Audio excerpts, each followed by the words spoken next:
A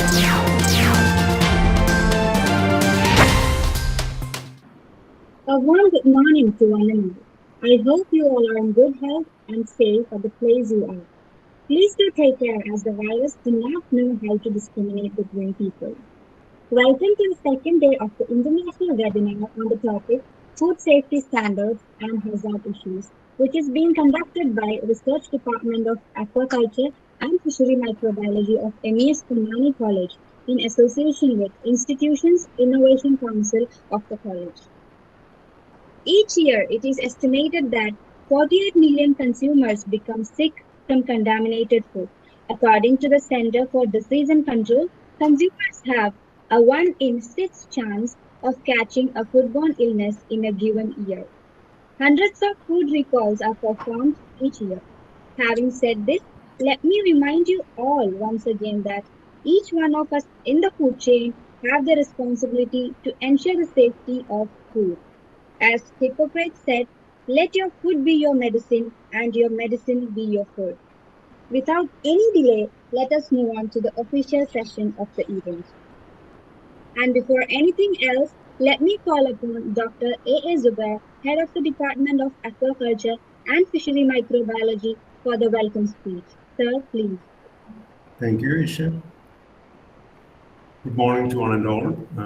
This is the second day of the seminar or webinar. And yesterday we got very good responses from various quarters after the talk of Muhammed Rafiq sir. And I think this webinar is going to be an important event as far as the department is concerned. And today I'm going to welcome all of you. And first of all, I welcome Dr. Jaison Alapatt, who's been who's actually giving away his lecture today. And I know him personally from 1990 onwards, and is an enthusiast in the field of food industry, doing some wonderful jobs in that field from 2000 onwards in Dubai and Abu Dhabi. And I have an immense experience in a number of areas of food and food-related industries. And I welcome him on behalf of all of you, I welcome him to this webinar on the second day. Thank you. Next, I welcome all my colleagues, Dr. Shanis and Mujib Rahman, to this webinar.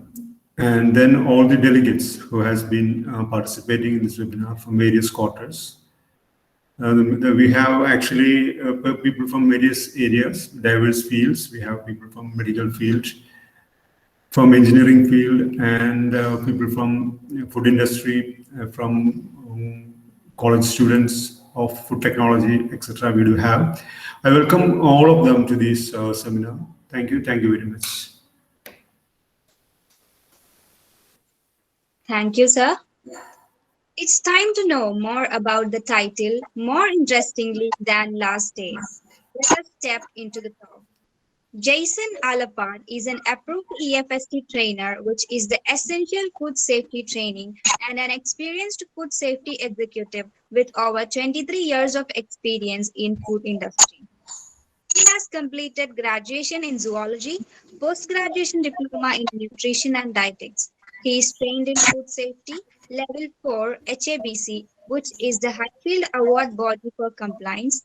Train the trainer HABC, person in charge level 3, lead auditors course, ISO 45001 and ISO 22000, HACP, HACCP level 3 from HABC UK. He is also trained in level 3 first aid from HABC UK. He is currently working as QHSE inspector and trainer in Amanis Company UAE since 2011. It's our pleasure and privilege to welcome you for the keynote address. Let me call upon Mr. Jaison Alapatt to take his turn. Over to you, sir. Yeah, thank you, Aisha. Good morning, all. It's a great privilege to be here with you all. Even though all the cameras are shut down, I see names. I like to interact with people. Okay. If some, at least 2 or 3 people open their camera, that would be good, I feel. So is my voice is audible, clear? Yes. Whatever, sir. Whatever. It's audible. Right. Yes. Now, my friends are here with me. Thanks for joining. The colleagues, we did PG together. Some of them are here. Thank you. And I thank you all for giving me an opportunity to come before you and share my experience in this field. I surely believe that this would be an advantage in your career. In case of knowledge, you people are research fellows, some are doctors, and you are PG student. So I don't think I can compete with knowledge with you people, but experiences, I can share some experiences, so that surely it will be good for your career too. Okay, as all know, we were doing food safety. Yesterday, Mr. Rafiq, who's in UAE, shared about food safety. Totally, what are the systems and all he has shared. Today, I'll be dealing not only food safety, surely I'll be dealing with hazards, but not only for food safety, because food safety is just one part of safety. Is the screen is okay? Can you see the screen? Yes, sir. Yes, sir. Yes, sir. Good. Sir. Yeah. Why we need to, usually I do trainings or I do these things, interactive sessions. So if somebody can interact, that would be good. If it does not work out, doesn't matter, but let us try. Okay, why we need to see safety? There are many reasons, right? But remember, here it is written by WHO, everyone has a right to safe, healthy and nutritious food. So everybody, every people in the world has a right, that is their right to have healthy food. It's not about healthy food. The work area, wherever you live in, you got the right to enjoy safety, health and safety wherever you are. Who will provide it? Now we all know government has to provide. And one day we will be a part of government, either by jobs or by somehow we will be part of a government serving community. So it's everybody's business to provide safe food. It's not about safe food. Recently, you might have heard one 20-year-old girl in Kerala only.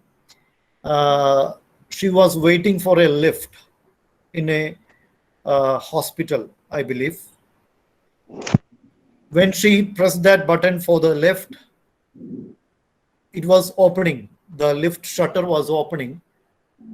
She just put her legs into that lift. Unfortunately, the lift was not there. She fell down and she died. Is it good to happen? Surely it's not good to happen. So there are many hazards.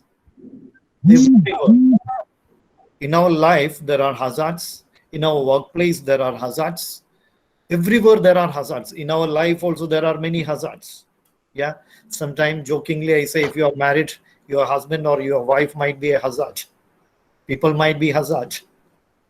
I just said for a joke, marriage is good. Through marriages, we will be traveling to a perfection, because our partner knows us better than anyone. So our partner will tell us what are our shortcomings, what are our problems. So if we hear that will be well and good. Okay, so Today we will be talking mainly about hazards, food safety hazards, not only food safety hazards, workplace hazards, hazards everywhere. What we have to do with the hazards. That will be our topic today. Today we said about food safety. As I said, it is not just enough to give a safe food to a person. You have given, suppose if you are running a restaurant or running a good factory, you have made your food best without any hazards. But while serving or while transportation, some hazards came in. That also can affect people's health. So food safety, surely we need to, as you are in food industry or you are learning about food, surely your focus will be food. But in my experience, food safety is not just enough. I'll tell my profile. Aisha already said about that, but let me talk about that a little while. I did my post-graduation in nutrition and dietetics. Not that related with safety.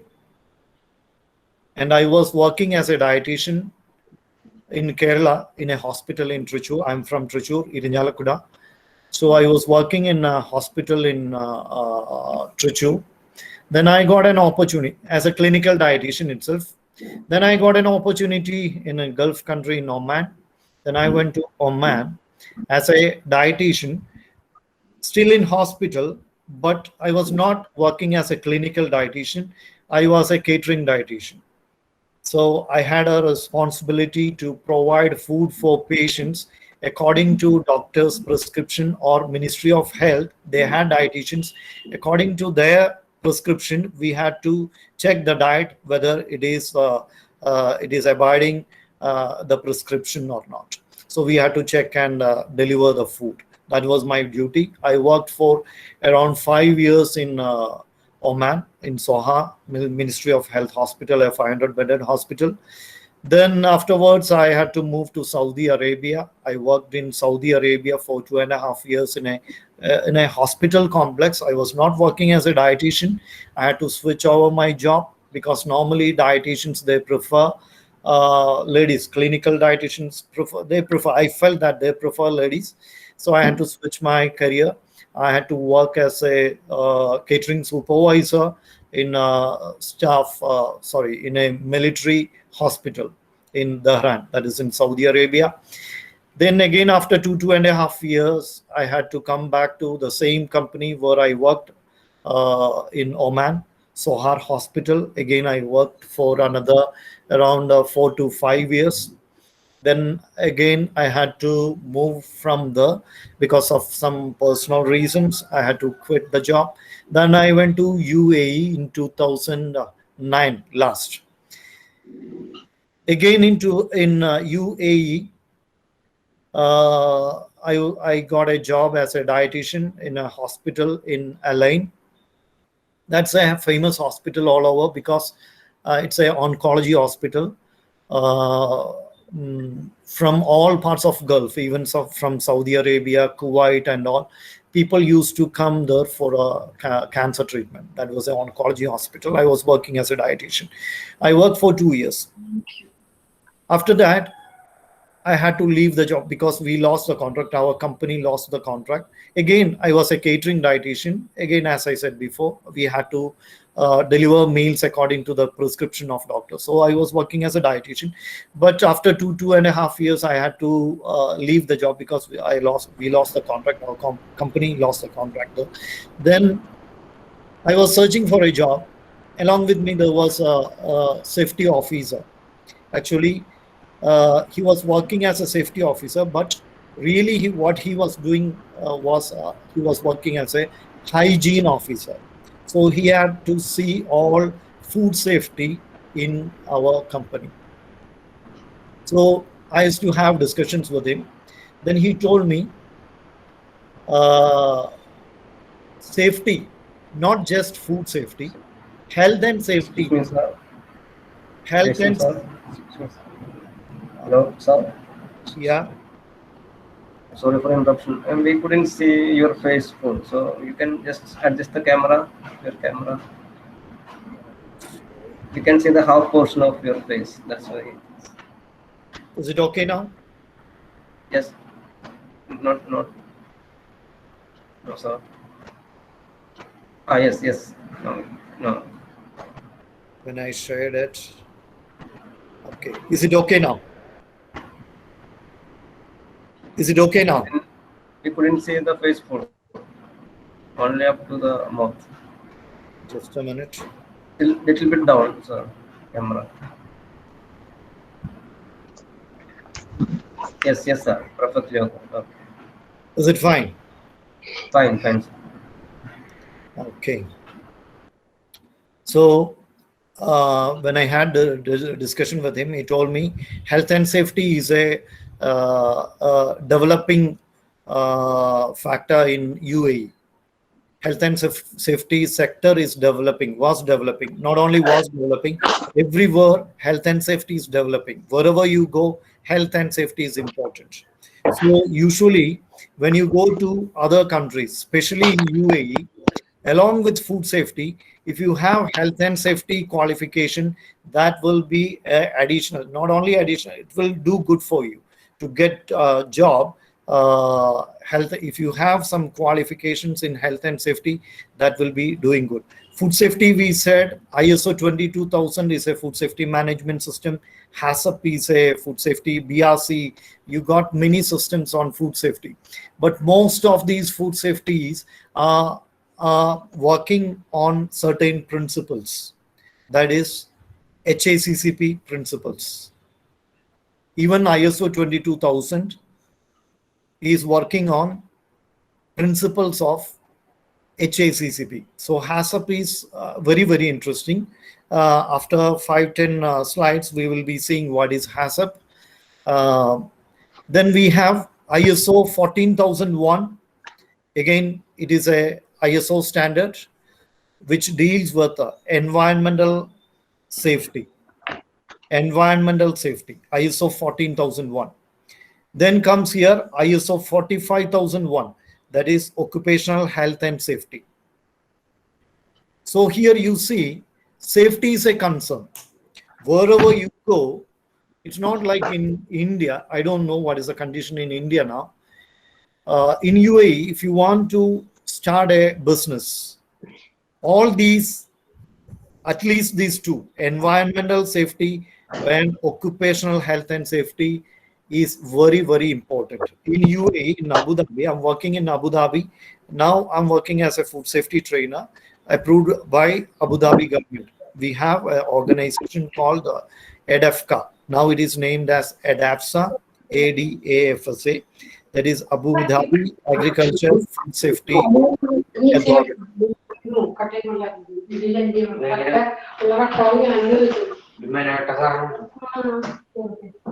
Alina, Hello. please mute your mic. Alina. Yeah. Okay. So if you want to start a business in UAE, you need to get all these approvals. Yeah. Can't see the slide. Maybe. Oh, sorry. Now? No, Now? Sir. No, sir. Just a minute.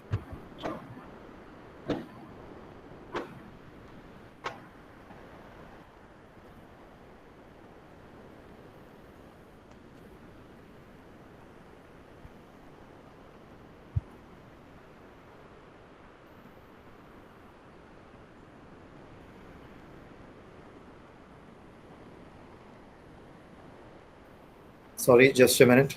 I'll try to share it. No problem.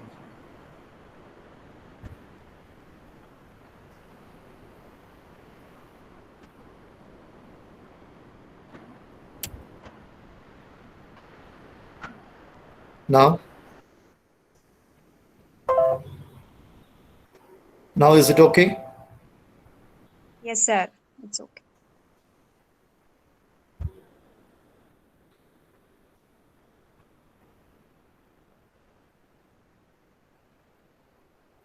Is the screen is clear? Oh, Yes, sir. It's fine. It's clear. You will come to the topics quickly.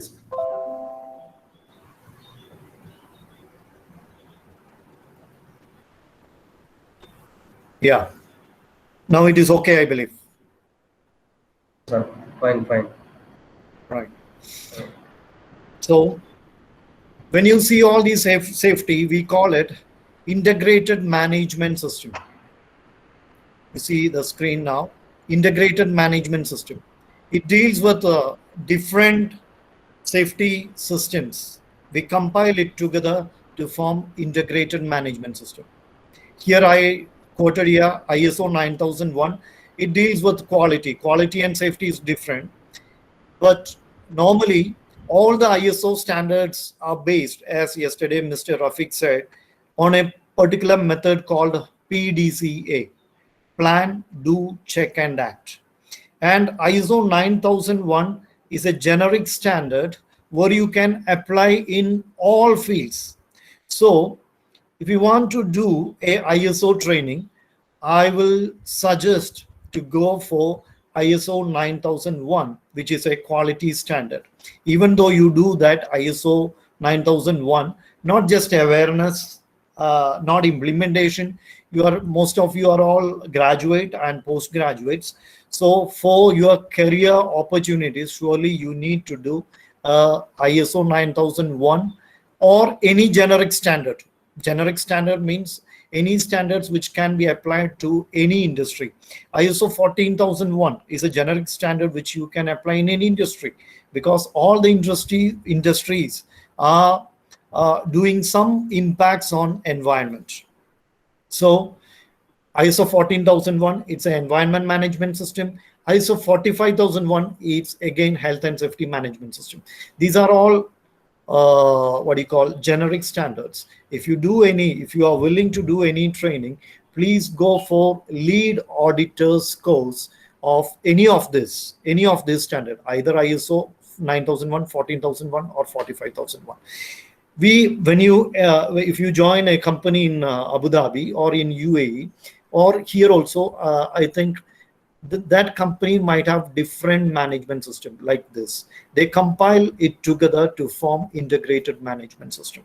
Now, if you are appointed as a safety officer, you will have to see all these management systems, because it's a part of safety. Health and safety, environment safety, food safety, it's all part of safety. So if you get an opportunity to work as a safety officer, I'm not just telling you to become a food safety officer. In UAE, in Abu Dhabi, in my place where I'm working, normally, if you are appointed as a food safety, if you want to get a food safety officer's post, it is not just enough that you have a HACCP level 4 or ISO 22001. You will have to have all these trainings, especially health and safety. ISO 45001 deals with health and safety. As Mr. Rafiq shared you yesterday, these are that requirements. In HACCP, we call it principles, but here we call it requirements. In ISO, we have standard clauses or standard requirements. As you saw it yesterday, clause number 4 deals with context of the organization. What is the scope of organization? Who's managing? These all, what are the products and all, that will come in context number, clause number 4. Number 5 talks about leadership. Who is going to lead the group? If it is a health and safety, there should be a team for that. So who will be the team leader? Who are the members? What are their responsibilities? These all will be, this might be boring for you for now, but once you step into some ISOs, surely you need to go through all these. This is just requirements, same as principles in HACCP. These are main requirements, legal requirements. Without having these, you cannot run a ISO standard. You cannot get a certification from ISO standard.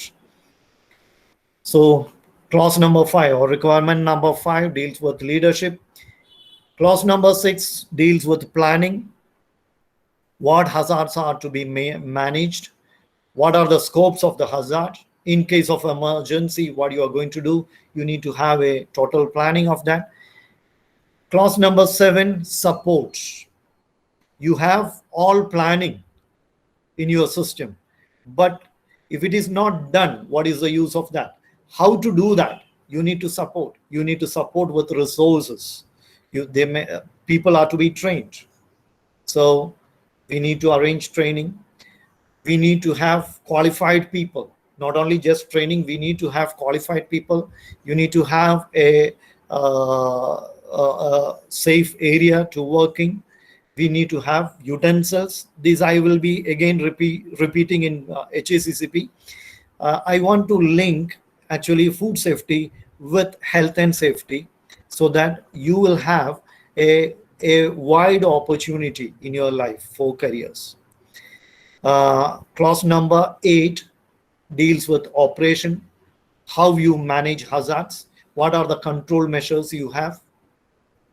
That deals with operation. Clause number 5, performance and evaluation, checking or monitoring. The system what you have planned is already implemented. That is what doing. Planning is a part of seeing what we are going to do, planning. Then once you implement, we are doing it. Then we need to check it. Once it is operational, we need to, in between, we need to check it by audits, inspections and all. Surely you will find some shortcomings or mistakes, deviations in your system, in your implementation or in your operations. In that case, you need to have a corrective actions. So the last one, implemental actions. This is a common methodology for all ISO standards. When I did ISO standard and HACCP, I find many similarities. So why you stick only with food safety? When there is a vast opportunity along with food safety, for sure in Abu Dhabi, as I said before, food safety is not just enough. Nowadays, they tell you need to have health and safety qualification. It is not just level 4, a higher level of qualifications they need, especially in at NOC. NOC is the oil company of Abu Dhabi. It's a prestigious government organization where there is a lot of opportunities in oil industry. There are various opportunities. If you want to apply, you can apply as a food safety officer or a safety officer, but surely you need to have a health and safety training along with that. Not just health and safety training, even environment safety. What is health and what is safety? Health, this is according to HABC. Normally we do HABC training. It is not just HABC. There are many accreditation bodies from UK. CIEH is there, RSPH is there. Normally we do HABC. HABC trainings are comparatively easy also. So this is a slide from, I cannot say that, but according to HABC, health is the protection of bodies and minds of people from illness resulting from materials. So it is a protection of bodies and mind of people. Again, we will see what is health in the next slide. But here you see, it is a protection of bodies and minds of people from illness, from any sickness, resulting from the material, process or procedures used in the workplace. It might be food, it might be some equipments, whatever it is. So we need to protect ourselves. That is what we need to protect our body and mind. That is what health. We say a healthy person who is not having any sickness. So that deals with health. What is safety? Same. The protection of people from physical injury resulting from the materials. So here Safety is the protection of people from physical injuries resulting from the materials. So safety normally deals with people's bodily injuries. The protection of people from physical injury resulting from the material, process, or procedures used in the workplace. Here you see a more common definition for health. Health is a state of physical, mental, and social well-being in which disease and infirmity are absent. This is very common definition. Health. What do you mean by health? It is a state of physical, mental, and social well-being where there is no sickness. What is safety? Safety is the condition of being protected from harm or hazards. So many times, usually we don't bother what is the definition for health and safety. But if you are a professional, surely you may have to define it. What is health and what is safety? Generally, what is safety? Without looking at these definitions, what you can say about safety? Safety, I can say, normally I used to say for everybody to understand what is safety. Free from hazard, that is what safety. Here, safety is the condition of being protected from harm or hazard. So safety means to be free from hazard. Everybody like to be free from hazard. It is not just a matter of liking. As I said before, a 20-year-old girl fell from that lift. What do you think? Who is responsible? Is it just that lady, that 20-year girl? I don't know here what we say, but in UAE, it is for sure, it is the building operator or the owner of that building is responsible for her safety. Why? He did not provide a health and safety environment. It is a legal requirement to provide. It is a legal requirement. We don't need to be ashamed to say that. It is a legal requirement to provide a safe working environment or a safe environment for everybody.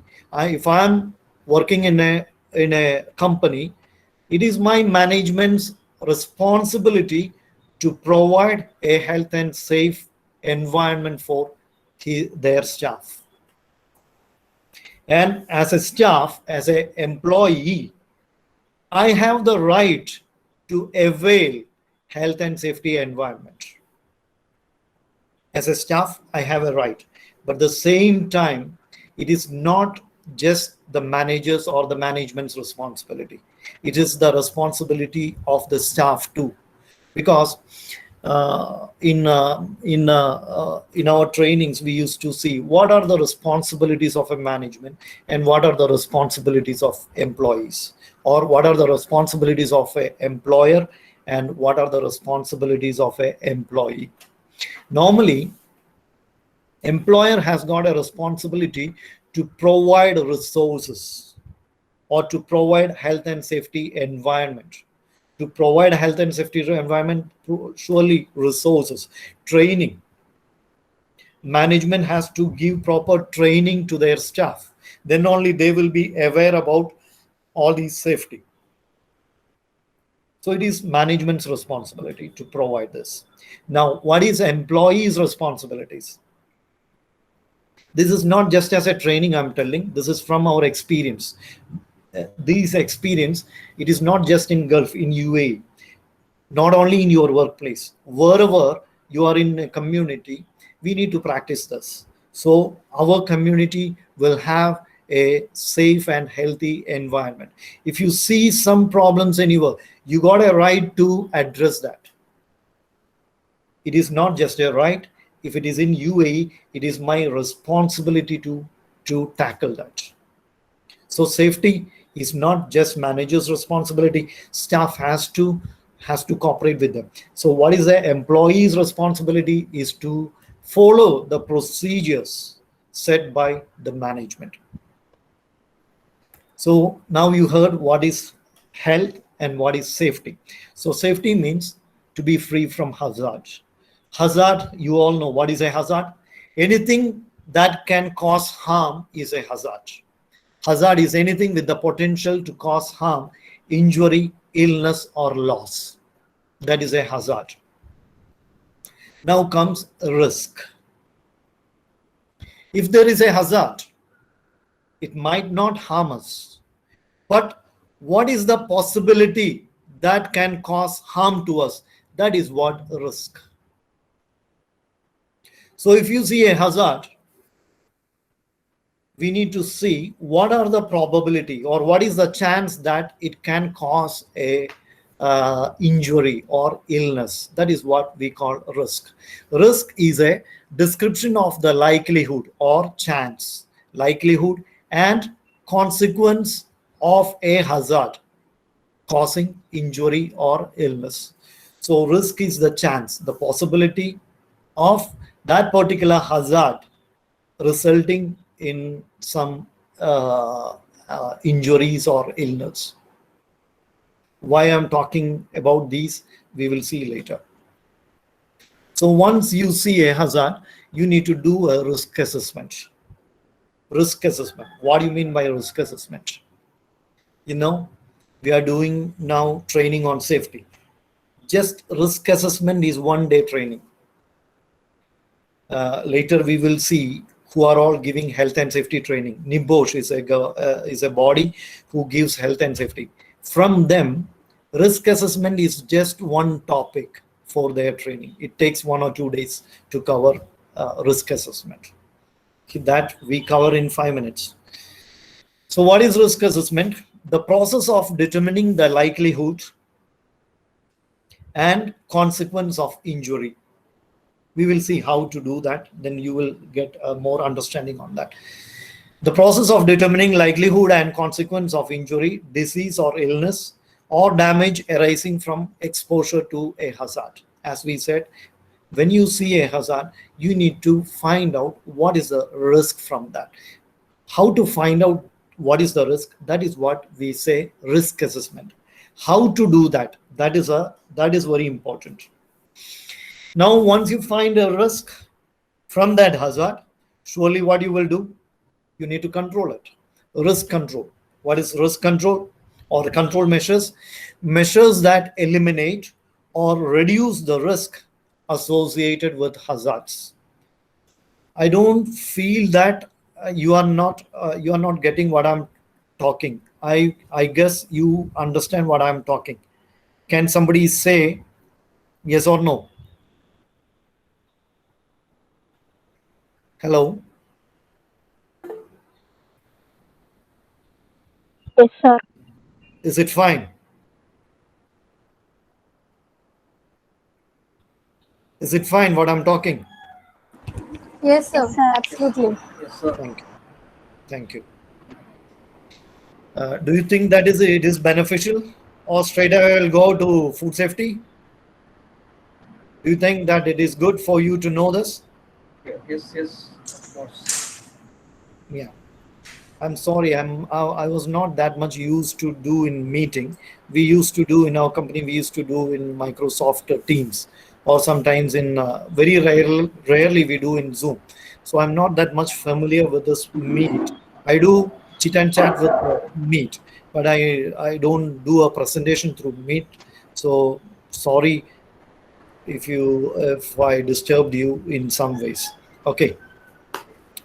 So that is about risk assessment.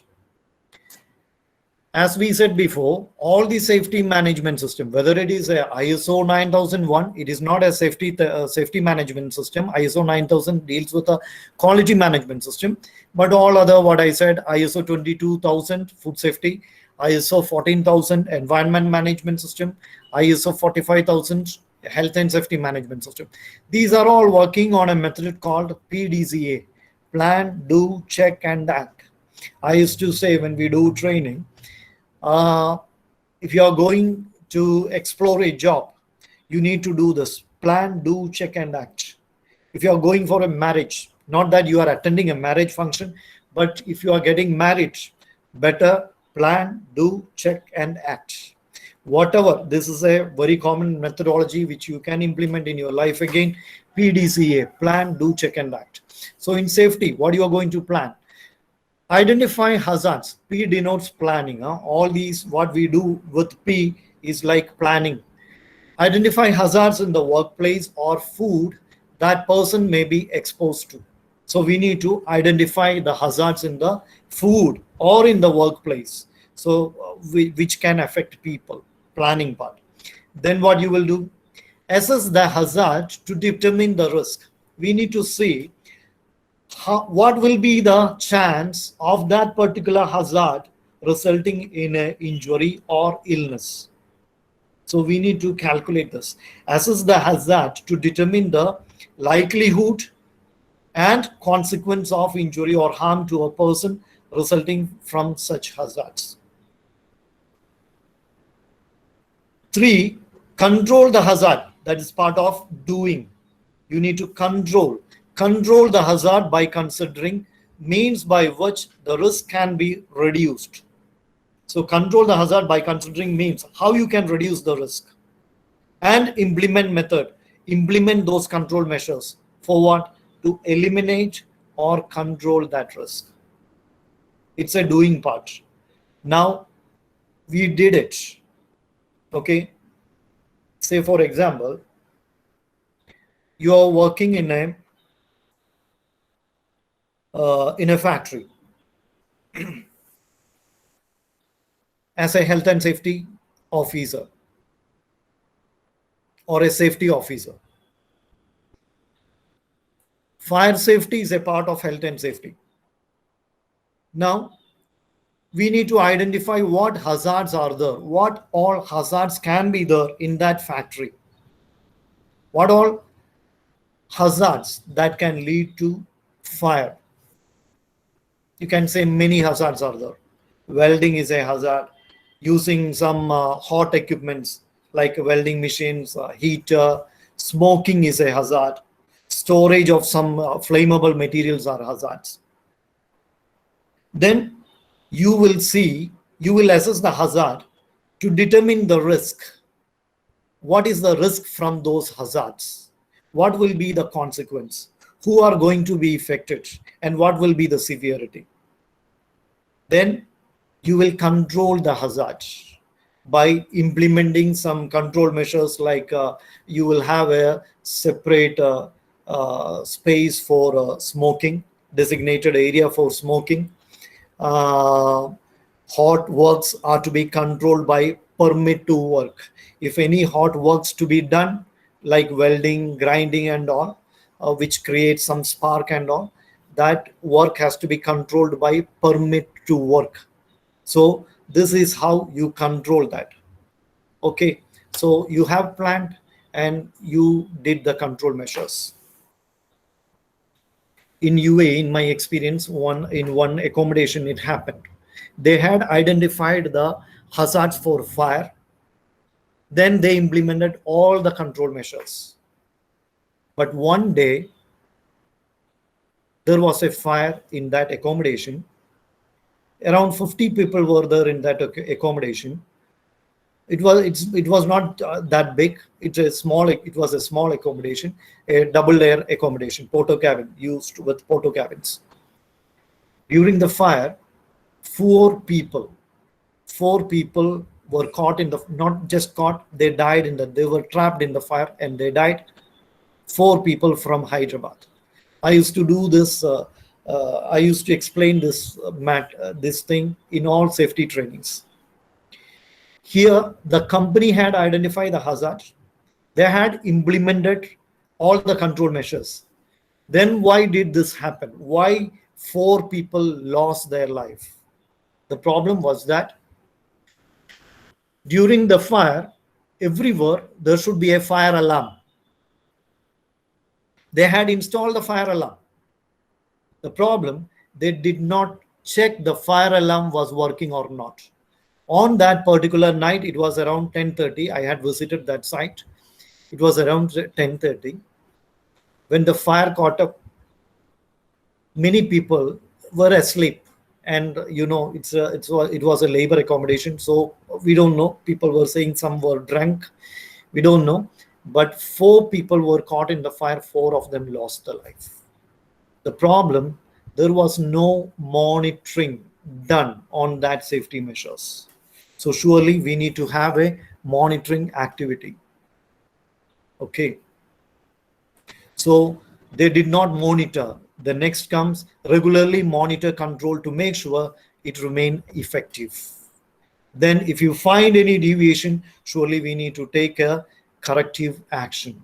That is A, action, PDCA. I believe from yesterday's and today's class, you are all familiar what is this PDCA. Plan, do, check and act. Again, as I said, it can be implemented in HACCP, in food safety also. When you see HACCP, we can see that also is working in a methodology like this, PDCA. I told you ISOs are all working on this methodology. So I don't need to, only half an hour left, so I will not repeat the things again. So step number 1, whatever hazards, whether it is in a food or in your area or in your work, whatever hazards you need to find out. In between, I will tell you,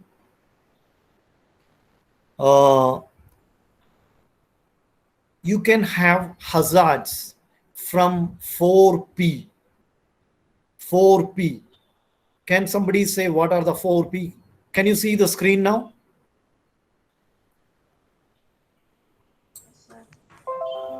Yes, sir. Now also you can see the screen? No, sir. Just No problem. No problem. Can you tell me? I will tell you. The sources of the hazards normally are 4P. This is for your daily living also. I will tell you, when you have your life, you can have hazards from 4P actually. Can somebody say what will be the 4P? Somebody. I'll tell you.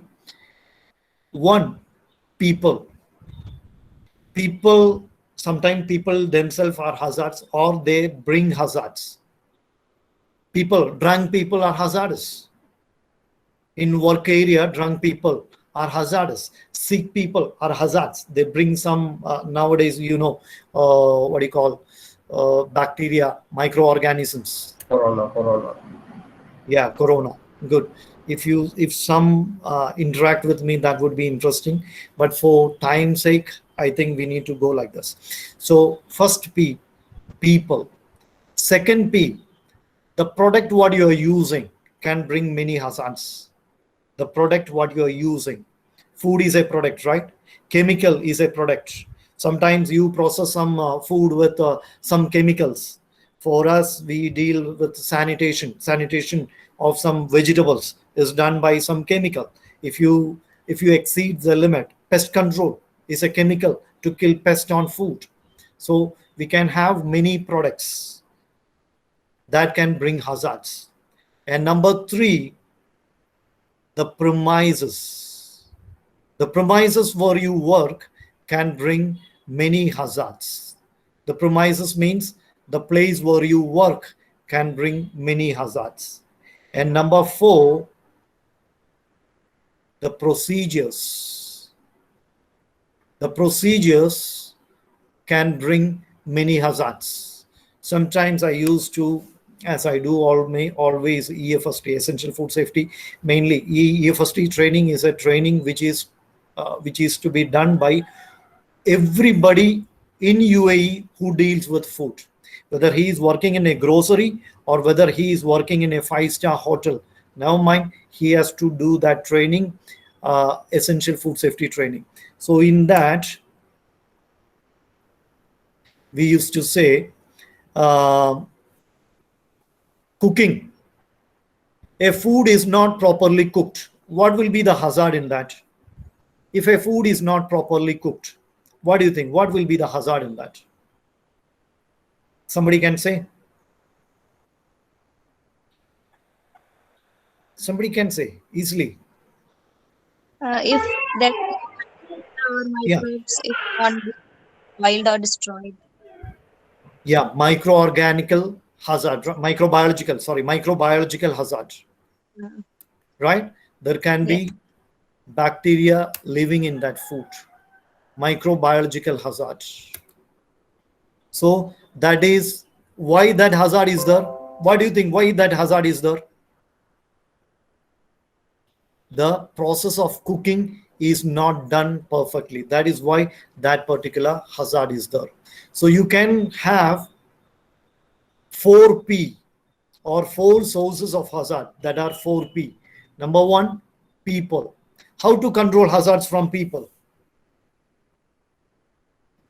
Mainly, we need to train them. Yeah, we need to train them. Do you see the screen now? Yes, sir, we can. Yes, sir. Okay. Mainly, we need to train them. Then they need to have a high standard of personal hygiene. Okay, I'm not talking about the slide now, but I'm telling you, when you identify the hazard, you can these hazard from people, you can get it from the procedures or the processes, then you can get it from the premises, and you can get it from the what was missing? People, product was missing, then premises and procedures. So identify the hazards. These are all the workplace hazards, common hazards in the workplace. Now you need to see what and who and how that hazard can cause damages. Okay, once you find out a hazard, you need to see how, who can be harmed, how it can cause harm. Make a list of group of people and other components that could be affected by the hazard, and always ensure they are taken into account. Employee, visitors, contractors, members of the public, consumers, many people will be harmed, and how they are going to be harmed. Step number 3, you need to evaluate and select control measures. We do a risk assessment. So first you find out the hazard, then you will see what is the impact of that hazard. Now, number 3, we will see how serious the hazard will be and what control measures we can do. Number 3. This is how we normally do a risk assessment. It is a risk assessment chart. On the left side, in that blue column, you can see the chance of a particular hazard causing some illness or causing some injury. The chance, likelihood, or the probability. On the left side, you see in that blue area, rare. A rare chance is there. Possible, it might be possible. Likely, it's not just possible, it is likely. Oh yeah, but with that hazard there can be some problem. It is likely. Often, it is not just likely. Yeah, normally some people can get into that hazard causing some injuries. And frequent, almost, or certain. Surely someone will trap in that hazard. That is the likelihood. 1, 2, 3, 4, 5. On the left side, you see the chance. We number it from 1, 2, 3, 4, 5. On top, you see consequence. What will be the consequence if that particular hazard leads to some harm? What will be the leads to some injury or harm? What will be the severity? How severe that hazard will be? That is what you see on top. Insignificant, meaning there is no much significance. Minor, there may be some minor injuries. Moderate, some people might have food poison like vomiting, diarrhea. Moderate, sickness will be there. Major, some people might have to get admitted in the hospital for 2-3 days. Some major consequence will be there. And 5, catastrophic, meaning some fatal, some people may die, or very catastrophic, very serious injuries. So we number it from 1, 2, 3, 4, 5. So on the left side, from top to bottom, you see the likelihood. That is rare, possible, likely, often, and frequent. On the top, you see the severity from 1, 2, 3, 4, 5. Now, you are doing a job. You need to see there might be some hazards. You found out some hazard in the job, like anything what you are doing. What say for an example, you people are from fisheries. For me, I say you are cooking a chicken, grilled chicken. You are making a grilled chicken. What is the likelihood of that microbiological hazard to be present in that grilled chicken? Rare, possible, likely, often, and frequent.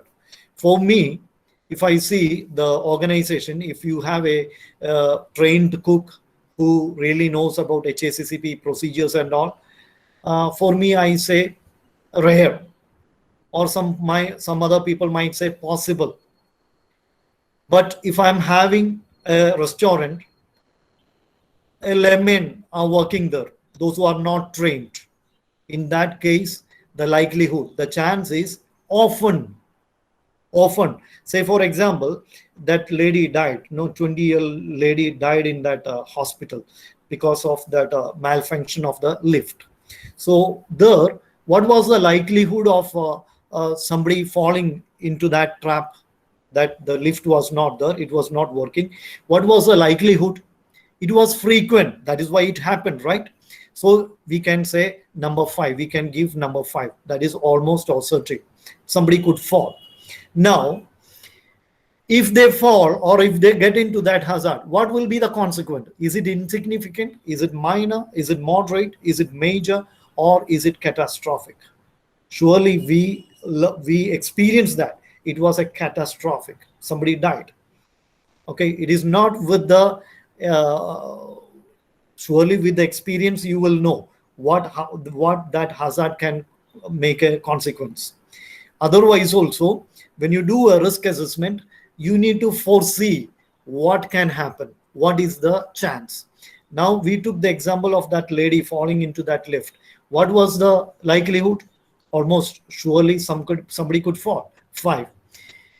What will be the consequence? People could die. So what is the number you get here? On the left side you get a number 5, and on top you get a number 5. So 5 multiplies by 5. What number you will get? 5 multiplies by 5, you get a 20 result numbering 25. So you see in the screen 15 to 25, it is a red area, extreme risk. So what you need to do? Now we were talking about risk assessment. You found a hazard.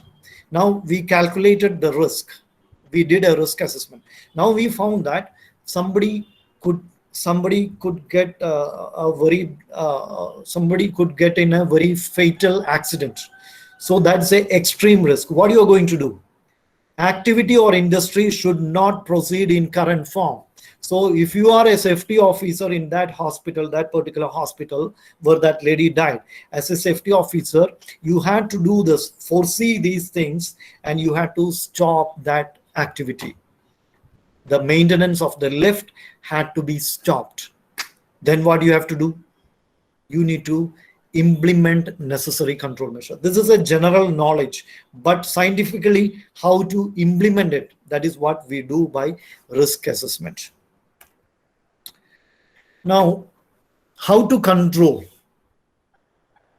How to control? Once you find out it's an extreme risk, you stop the process, you stop the activity. It is not just stopping the activity. Somehow you need to run the business. You need to operate there. So what you will do? You need to control.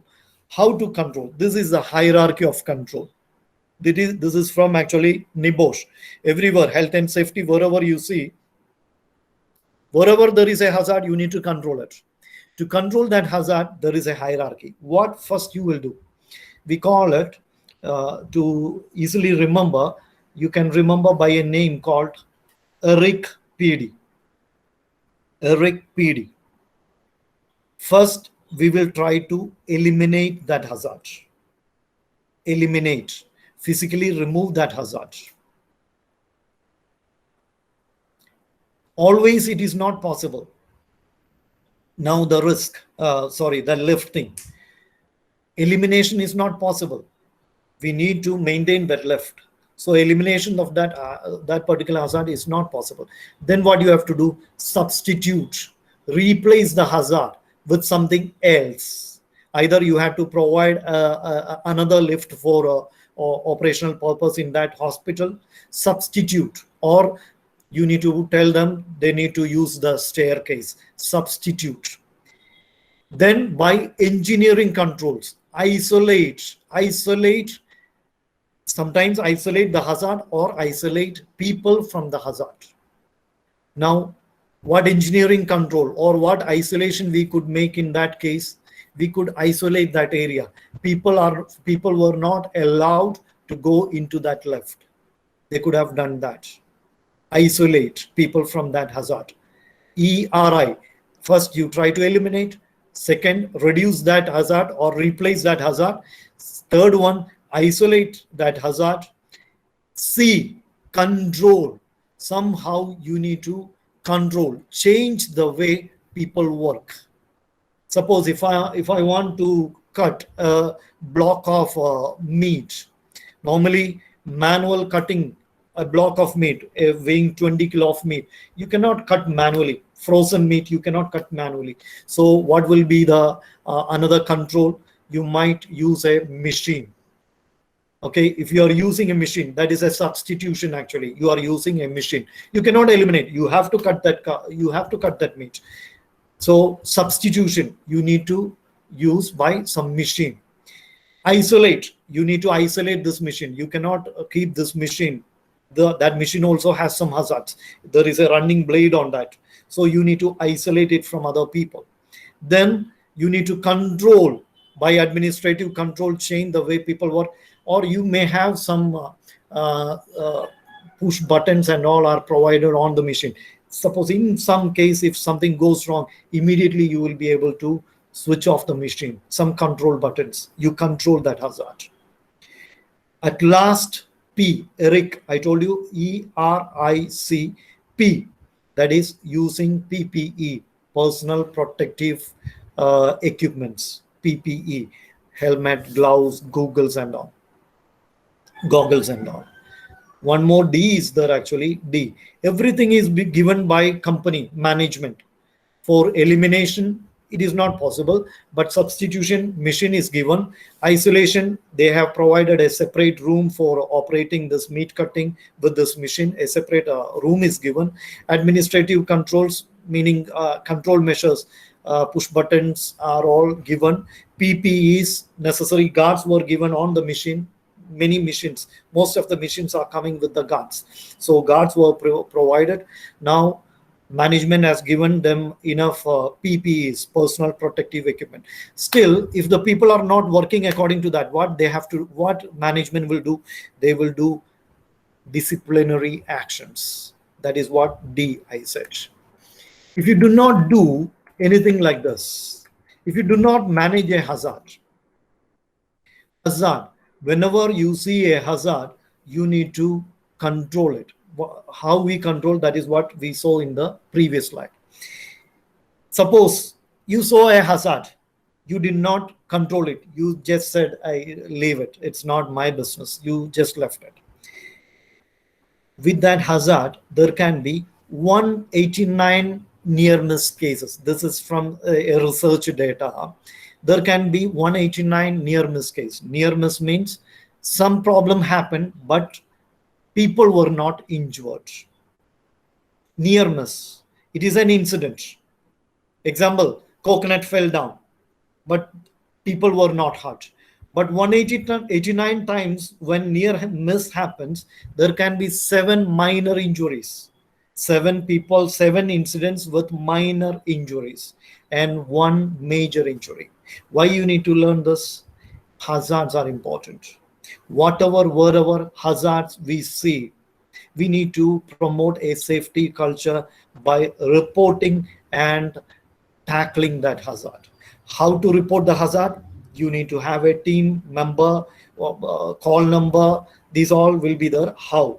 Whom to report, these all will be there. Once a hazard is being reported, what you need to do? You need to control it. How? That is what we saw in the previous slide. ERIC PD, either by elimination, reducing, isolation, or by controlling, and by PPAs. Now everything is being given. As I said before, if it is not monitored, things will not work. It might work, but if you are not monitoring it, there may be some loopholes where the hazard might go into accidents.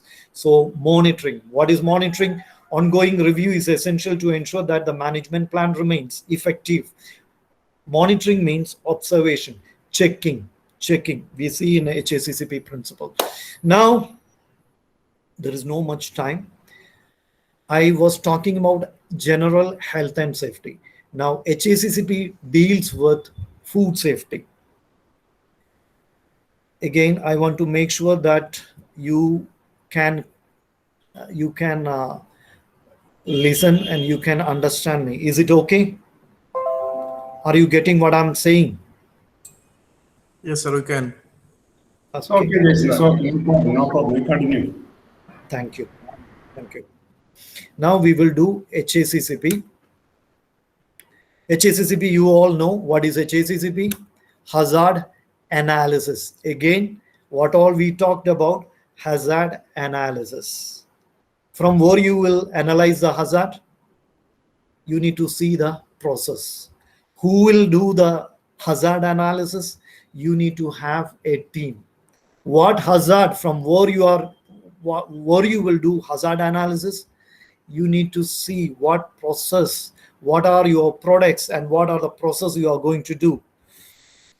Just a minute. Once I leave that window, it's difficult to get it back. Just a minute.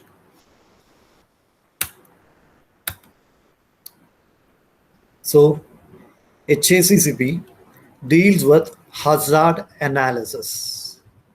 That is the first principle, actually. Jason, Yeah, it will come. Don't worry, it will come. Now, it came?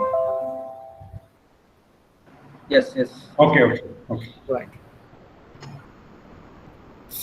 Till now, we were talking about health and safety. Health and safety in your workplace, environmental health, food safety,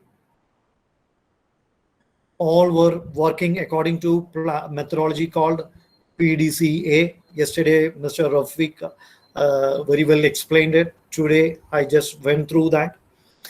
Now we see food safety, how you can implement these same principles in food safety. We will see that. Hazard analysis critical control point. It is an internationally recognized system which identify, evaluate, and control hazard which are significant for food safety. From my experience, right now, if you go to Abu Dhabi and if you search jobs, as I said before, ADNOC, many companies are working for ADNOC. Not only ADNOC, wherever you go, if it is a food distribution company, ADNOC is not a food distribution company, but ADNOC provides food for their clients or their staff. So many catering companies, or there are many companies providing food for this staff. So they want their food to be catered according to HACCP principle. Even though you have ISO, they don't mind. They need to cater their products with HACCP principle. Not only they want to cater their product, they will tell you, or they will ensure that the key people working in food industry, the key people, they are to be HACCP certified, either level 3 or level 4. They will ask you the certificate by accreditation bodies. So HACCP is very important in UAE, in Abu Dhabi. Along with that, you can do surely ISO or HABC level 4 food safety. That all will do, but for qualification, for certification, you need to show them. Right now, in our company, there were recruitment going on. So all the key people, they had to be certified with HACCP. And another matter, I was working in Oman. I had seen some people from Oman, They had to come UAE. I think Mr. Rafiq will be doing the same business. From Oman, people were coming to UAE and they were taking this HACCP certification. I knew people who had done this HACCP certification. After when they joined back, they got around 500 dirhams increment. 500 dirham means around 10,000 rupees. So HACCP is important. Now also in Abu Dhabi, it is very important. And whether it is ISO or level 4 HAC, level 4 food safety, whatever it is, HACCP principles are important for food safety. Objective of HACCP to make the product safely and be able to prove it. It is not just that we say, our products are safe, we did it safe. No. All these management system demands proof. You need to demonstrate it. That is what HACCP not only make the product safely, it will help you to prove it. HACCP, surely it will prove it. What hazards can enter into the product? It is not just the microbiological hazard in the product. There can be hazards from the premises, as I said. The work area will bring many hazards, some foreign materials, some physical hazard coming into the food, some hazards even from people, foreign hazards from people. It's not just with the food. So from people, from the premise, from the product, you can get hazard. Where do these hazards occur? How can we control or eliminate these hazards? That is what we learn in HACCP. And mind you, it is not just a system to control hazards in your area. HACCP system has control from farm to fork, but you are not going to farm to control the hazards from the farm. To ensure that, we got something called PRP. So we say HACCP will be concentrating on the significant hazard. When I do training, I used to tell, you all have, most of you for sure here, my audience, are all doing graduation or post-graduation. None of you have done post-graduation or graduation after birth, after completing 18 years. None of you have done your graduation. You had to do preliminary schooling, right? Your primary, secondary schooling you had to do. The same way, nobody can just start HACCP straight away. To implement HACCP, you need to have a prerequisite program. Like your college education, you need to cover your preliminary educations or your primary and secondary education.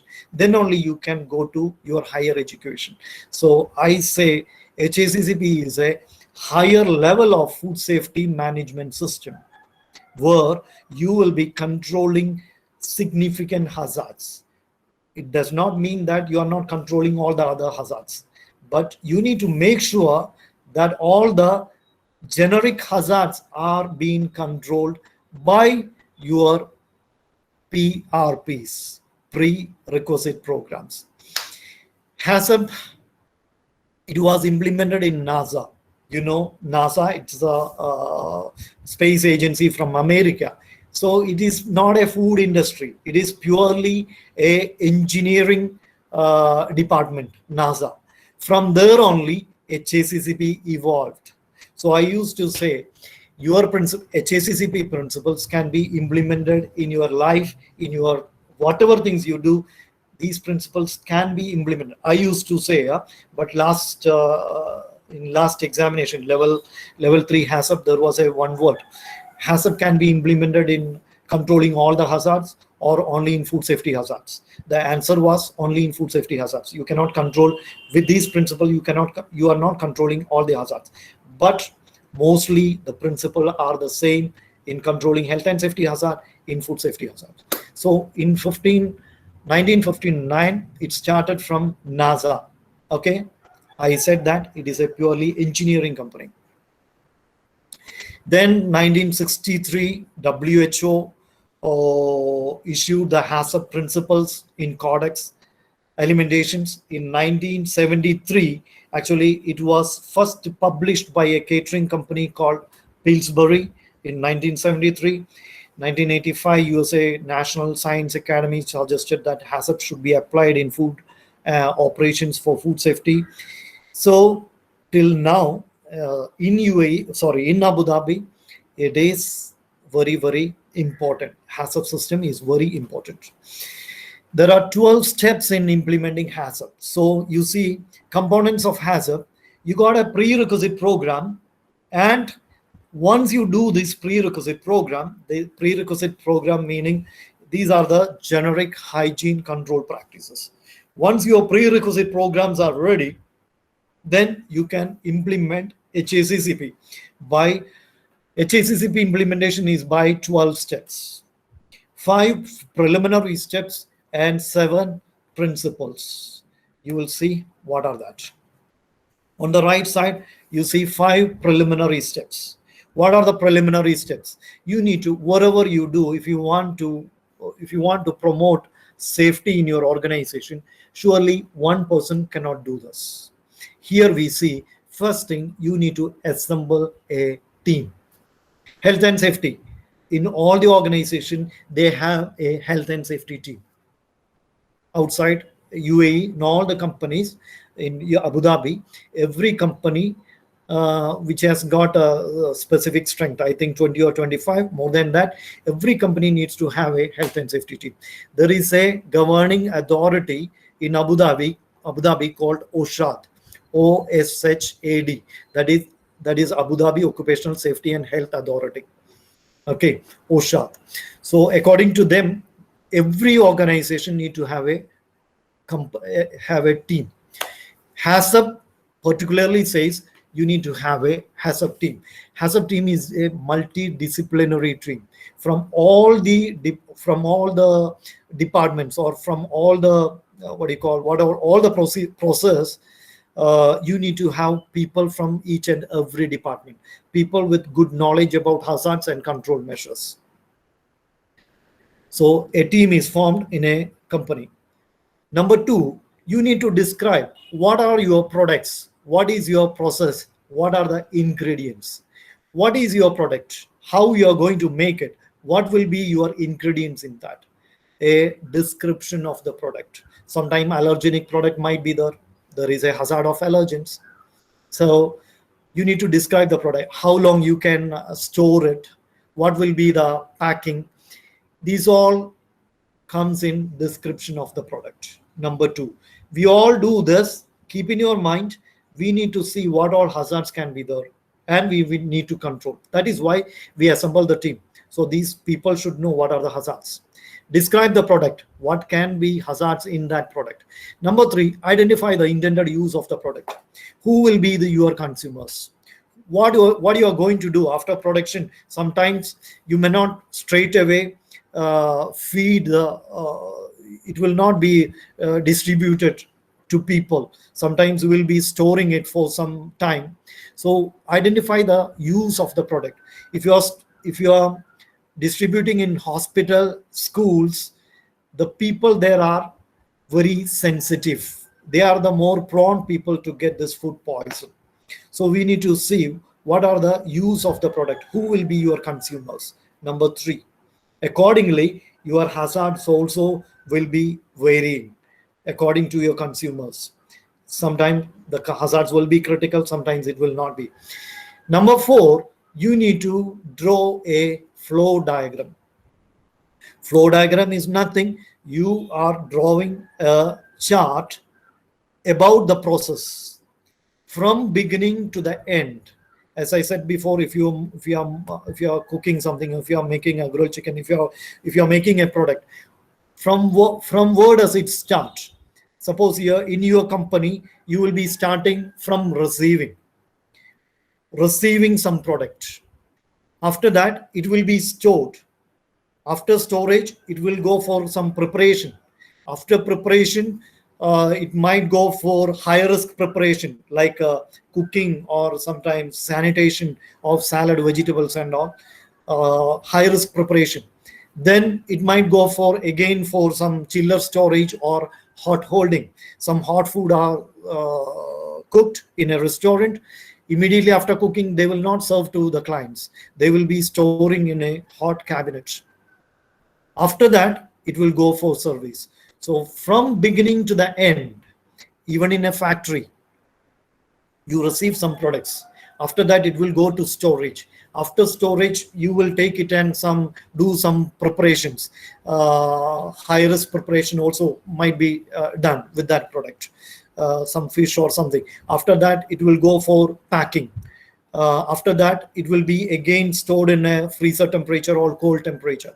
This is what, after that, it will be distributed in the market. This is what flow diagram. From beginning to the end, you write down all the process in a chart. This is what flow diagram. So these, and step number 5, you need to confirm the flow diagram is right. You have not missed any steps. These are the 5 preliminary steps you need to do. First, you need to assemble a team. It is for food safety or health and safety, whatever it is, you need to have a team. Now, second, describe the product. What is your process? What operation you are going to control? Number 3, who all will be the consumers? Number 3, from the beginning to the end, you make a flow diagram. You make a flow diagram. Why? You need to see step by step. HACCP is a systematic process. From beginning to the end, this is what we said. From farm to fork, we need to control. From farm, we depend on our supplier. We need to make a supplier audit to confirm that they are bringing a safe product to you. In your location, you start from receiving to service or whatever. What will be your end user, whoever is your end user. Till that, you make a flow diagram. And number 5, you need to validate, or you need to confirm the flow diagram is right. Here are the 7 principles which are the legal requirements. HACCP, the main theme of HACCP or the legal requirements of HACCP are the 7 principles. Very easily you can remember 7 principles. I will tell you. From HACCP, you can get 3 principles. First 3 principles you can get from HACCP. In between, I'll tell you, around 12, 13 years back, when I had to leave my job from Oman, I had to come to Abu Dhabi. I attended an interview in a hotel. They asked me the 7 principles of HACCP. I knew 7 principles, but I could not tell in the series. It is in an order. You need to remember, or you need to practice in the same order. You cannot shuffle it. So you need to see you need to learn this order in the series. I did not get the job. I did not know the principle. I did not get the job. That is why now I'm here. That is for good, I believe. So you need to remember the principle. To remember the principle from HACCP, you get three principles. HA, first principle, hazard analysis. You need to analyze the hazard. That is what we did before. Analyze from beginning to the end, from receiving to the end consumer. You need to analyze the hazard. What all hazards can happen? Number 2, second principle, that is the CCP. From HACCP, CCP is your second principle, critical control point, which is the backbone of HACCP. I address CCP is the backbone of HACCP. You need to really be thorough about CCP. How to determine CCP? C, critical control point. It is something which is very serious. In the first principle, we said we need to find out the hazard from the beginning to the end. Second, you need to see the critical hazards and you need to control it by critical control points. So critical control points are control measures which is very essential to control particular hazards. And normally that will be the final control measures. You will have no control measures beyond that particular step. Example, if you want to make a grilled chicken, you start from receiving. After preparation it goes to receiving, then it goes to storage, then it goes to preparation. After preparation it will be cooked. Cooking is a CCP. Why is cooking is a CCP? Because that is a critical hazard you are controlling there. What is a critical hazard there? Survival of microorganism. Bacteria is living. Raw chicken has got microorganism. You are controlling, you are killing it by cooking. After cooking is a very critical control point. Why? Because if you do not cook it properly, microorganisms survive in the food, which can lead to food safety. So it is very essential, and it is the last control point. After cooking, you have no other control point to control the survival of bacteria. You may hold it hot, but that is for only control the growth of microorganisms. You are not controlling the survival of microorganisms. So cooking is a critical control point. Cooking, why you cook? That's a critical hazard. What? Survival. Survival of microorganism in a chicken. While cooking, you are killing that. That is essential and that is final. In that case, that is a critical control point. To determine critical control point, we use something called decision tree. Very simple it is. Very simplified. That is a long process actually. But in my experience, I have seen I can ask 2 questions and we can determine whether that step, that control measure is a critical control point or not. Question number 1. Is it essential and specified step to control that particular hazard? Is it essential? Cooking is essential. Is it specified step to control that hazard? Yes, cooking will control the survival of growth. That is an essential specified control measure. Question number 1, is it essential specified control measure? Yes. Question number 2, is it the final step to control that particular hazard? Is it the final step to control that particular hazard? If you say yes, that is a critical control point. I asked 2 questions. If the answers are yes for both the questions, then that is a critical control point. Very simply, you can deal this. But in HACCP level 3, level 4, you will have a decision tree, which is little not complicated, but you need to step by step, you need to ask questions, 4 or 5 questions you will have to answer. But with 2 simplified steps, you can answer whether it is a CCP or not. Question number 1, is it essential specified step? If it is no, it is not a CCP. If it is yes, go to the next question. Is it the final step to control that hazard? If it is yes, that's a CCP. That is the second principle, determining critical control point. So PDCA, planning, what are the hazards?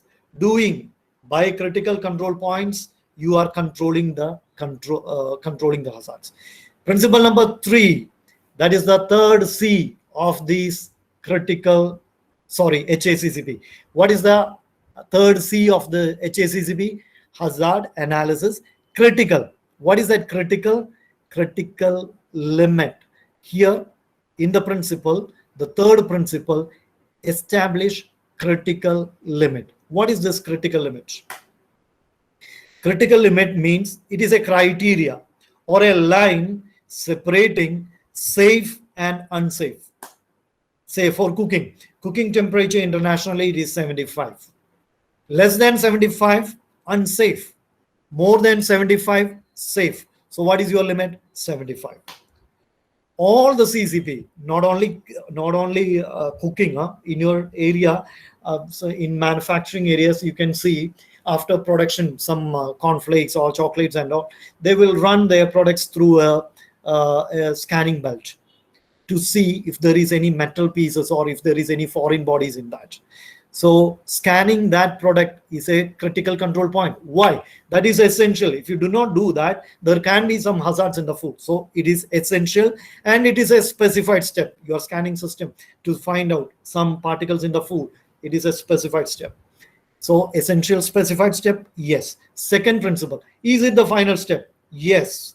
After production, you are running through a belt to see any hazards in the food. That is the final step. After that, you are packing it, or even sometimes it is after packing. After packing, you are running through the belt. There is no other control measure to find out these hazards and control it. So it is the final step to control. That is a CCP in manufacturing. So you can have different CCP, but all CCPs has got a limit. You cannot exceed the limit. If it exceeds the limit, or if it goes out of the limit, it is not safe. It is, if it is in the limit, that is safe. So critical limit is the third principle which separates safe and unsafe. Number 3. Now the next 4 principles, if you are working, you could easily remember it, because in UAE, in my place where I'm working, my company is very demanding. The 4 principles you get from this sentence: my company very demanding. My M stands for a principle, monitoring. All the CCPs are to be monitored. M, monitoring. I used my to remember my. M stands for monitoring. What is monitoring? Observation, checking activities, monitoring. All CCPs are to be monitored. M, monitoring. Then what I said, my company, C. C stands for corrective action. When you monitor the CCP, sometimes the CCP might not be in the limits. Say cooking, 75 is my critical limit, but when I monitor by a thermometer, I found the temperature is less than 75. It is only 65. It is not safe. So what I need to do? I need to do a corrective action. I know the timing is out. I'll finish in 5 minutes. So corrective action. I need to do corrective action. M, monitoring. Second thing, my company. C, corrective action. Then what I said, very. V for verification. On the screen you can see that verification, establish verification procedure. What do you mean by verification procedure? That is I can say in general terms, a past checking. Something is done already. When you do something and you check it, that is called monitoring. That is live checking. Something is done already, but again you want to reconfirm it. We say, verification. V stands for verification. So my company, my monitoring, company. C, corrective action. V, verification. And D, documentation. Or I said demanding. My company very demanding. Everybody will remember that. When you start working, you will remember that. My company very demanding. You can easily remember my company very demanding. You can easily remember the 7 principles. MCVD, my monitoring. C, corrective action. V, verification. And D, documentation. Example, I cooked chicken, grilled chicken again. According to hazard principles I did. First, I found out the hazard. From beginning to the end, I found out the hazard. Second principle, I control all the hazard. Whatever the significant hazards were there, critical hazards were there, I controlled it by critical control points. I knew I had set critical limits for all the CCP. There was critical limits. Cooking is a CCP. I had a limit for that. That was 75.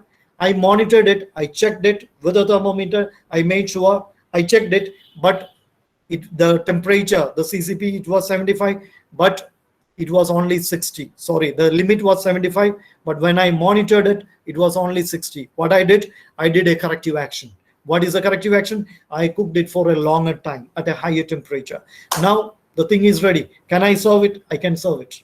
But according to HACCP, it says no, you cannot serve it. You need to verify it. Make sure that it is perfectly done. You check it again. Verification. That is so step number 6 or principle number 6. Now, the thing is ready. The stuff is ready to serve. Yes, it is ready to serve. You can serve it. Imagine you served it. After having it, this client went home. After 3 hours, he's coming back to you and complaining. He got diarrhea from the food you served. You are in trouble. What you can do? You cannot send this product to microbiological analysis. You will get a result after 3-4 days. No, you cannot wait for that. So how you can defend yourself? That is what HACCP says. You have documentation from beginning to the end, from receiving to the end. Everything is being documented. What are the hazards? How it has been controlled from receiving it to end product. You have controlled it. Everything is being documented. That is the final principle of HACCP, established documentation procedures. I hope that is where you understood this. In small time, it is not that easy to, but at least to remember HACCP 7 principles I told you. These are the legal requirements. You see that advocates logo. These are legal requirements. One more is there as a legal requirement, which is not a principle. You need to review. Periodically, you need to review, or if there is any change in your system, if there is any food poisoning, major food poisoning cases, you need to review. Again, you see PDCA, analyzing the hazard, planning, determine critical control measures you are doing, establishing critical limits. You set the limits, establish a system to monitor, checking, PDCA, C, checking, and corrective action, A, PDCA. Can you correlate HACCP principle with ISO standards? I can do it. That is what I shared to you. And my suggestion and my advice, don't just go with food safety. Another thing, something comes in my mind. 2 days back, I saw one video. You are all, not you are all, some of you, you are learning to achieve good rank or good marks in your exam.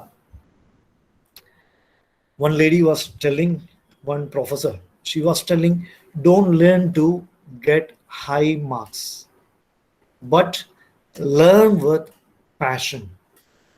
I believe you have chosen a subject with a passion. You might not be getting good marks or ranks in university, but if you have passion for the subject, what is the benefit? If you get first ranks, surely you will get a good job, you will get nice salary, everything will be done. But if you have passion towards that subject, it is not that you will get good salary, you will give good salary to others. You will be the master of that business. So have passion towards safety. Your subject is not safety, but I say whatever is your subject, if you come to safety point of view, have passion towards that. That is not just doing some benefits to you, to your customers. No, it is totally benefiting our society. I don't believe that, and I don't think that we need to learn to make money. We do just business. We can make good money. We learn these things. I hope we can better serve the community. So health and safety is very important to serve community. Legal requirement for HACCP, simplified. Every people working in a food industry has to get a basic food hygiene training, or according to their job role, they are to be trained a basic food safety training. Everybody has to have. But those people who run the system, like supervisors, managers, we call HSE. In our place, we call the safety officers HSE. You will see what is HSE later. They have to undergo training on HACCP principles. Not just remembering HACCP principles, they need to know how to implement HACCP through the principles. That is about legal requirement for HACCP training. This is only for HACCP. Now, training on safety, these are not legal requirements. These are another health and safety which you can go for. IOSH, this is only a 3 days training. It is not that expensive, but this is not that a big training. IOSH is, you can, before NIBOSH, before going to NIBOSH, you can do this IOSH training. But if you're confident enough, you can go to NIBOSH training. Okay, you can straight away do that NIBOSH GCE. That training is for 10 days. Here in Cochin also, they are doing this NIBOSH. That's a 10 days course, which is very valid for health and safety professional. Even though you have done food safety, that this and all, environment safety, that this and all, to get a health and safety position in a reputed company, you need to undergo this training, NIBOSH, minimum 10 days. It costs around 50,000 rupees.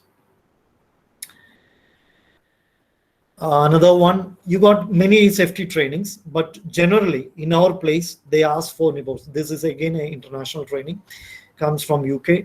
NIBOSH HSE award in managing risk and risk assessment at work. This is what I told you, risk assessment. There is a separate training for risk assessment itself.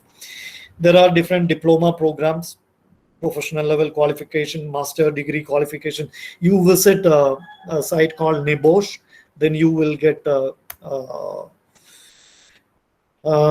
details on NIBOSH trainings or health and safety trainings.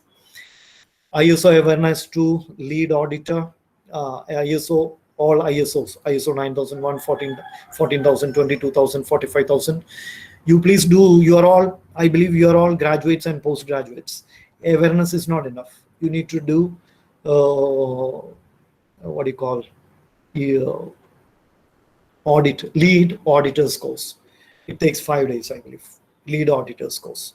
After lead auditors course, you might get employment in some companies like this.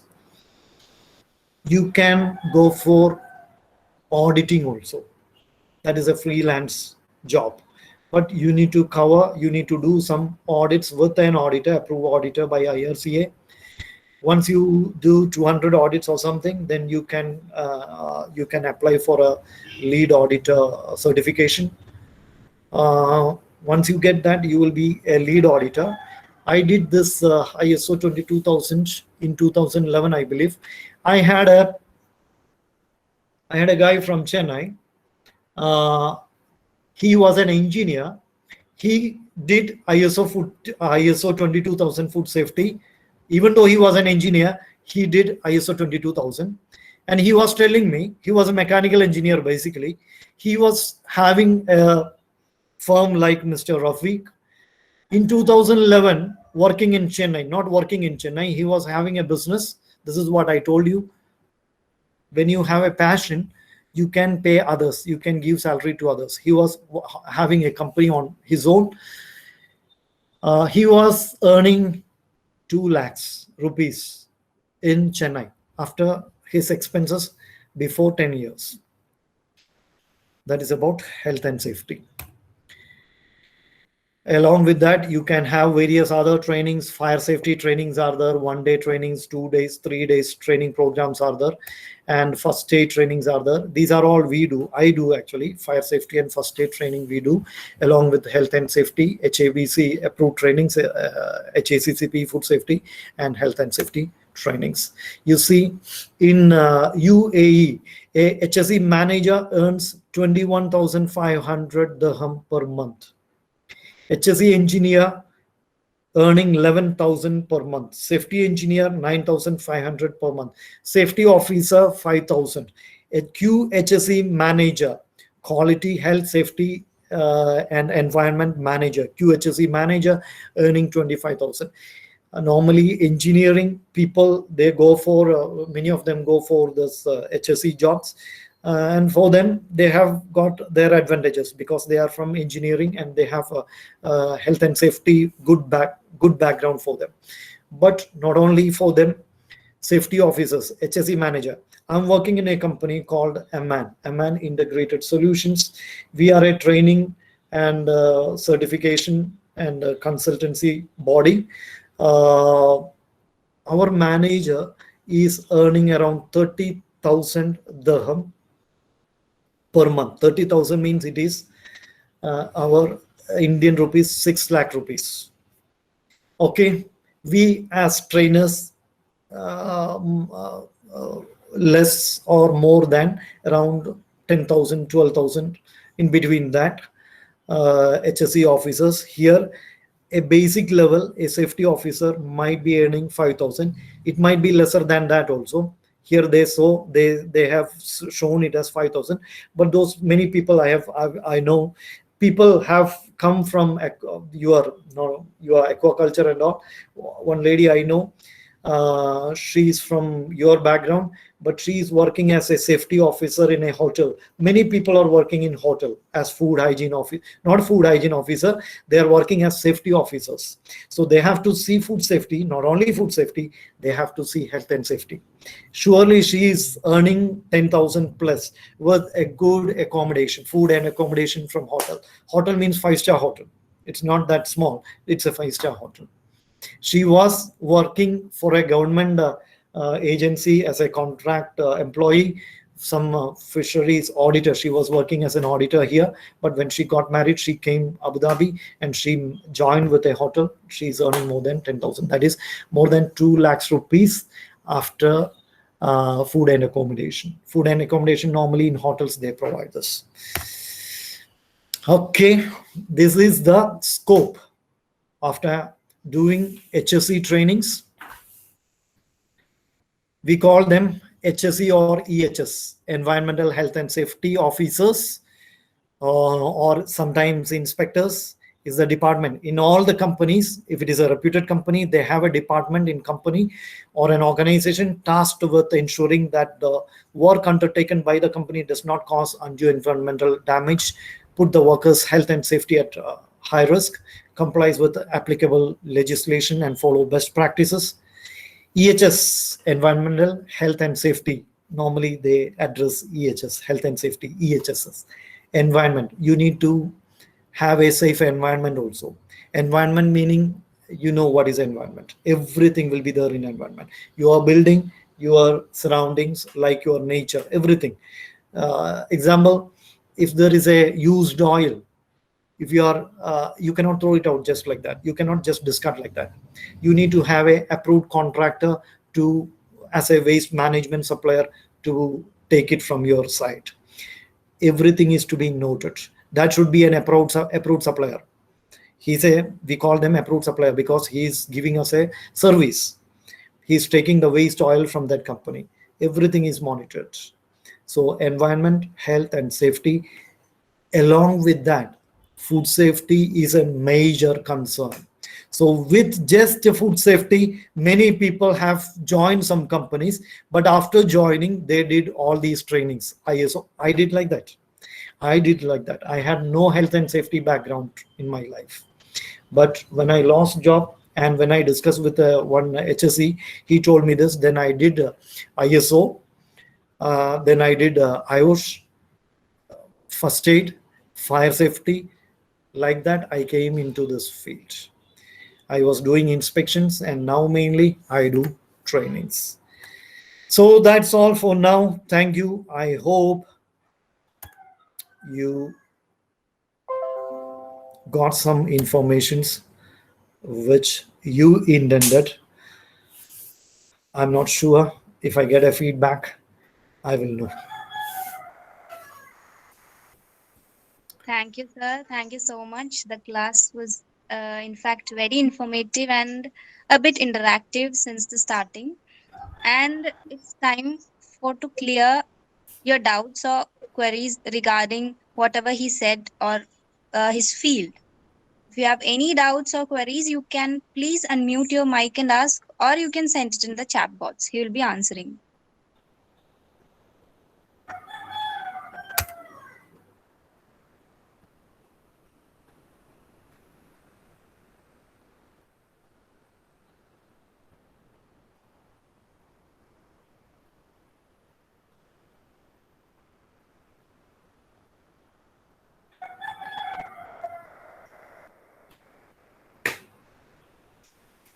This is first time I did something in my place, that is in Kerala, such a talk.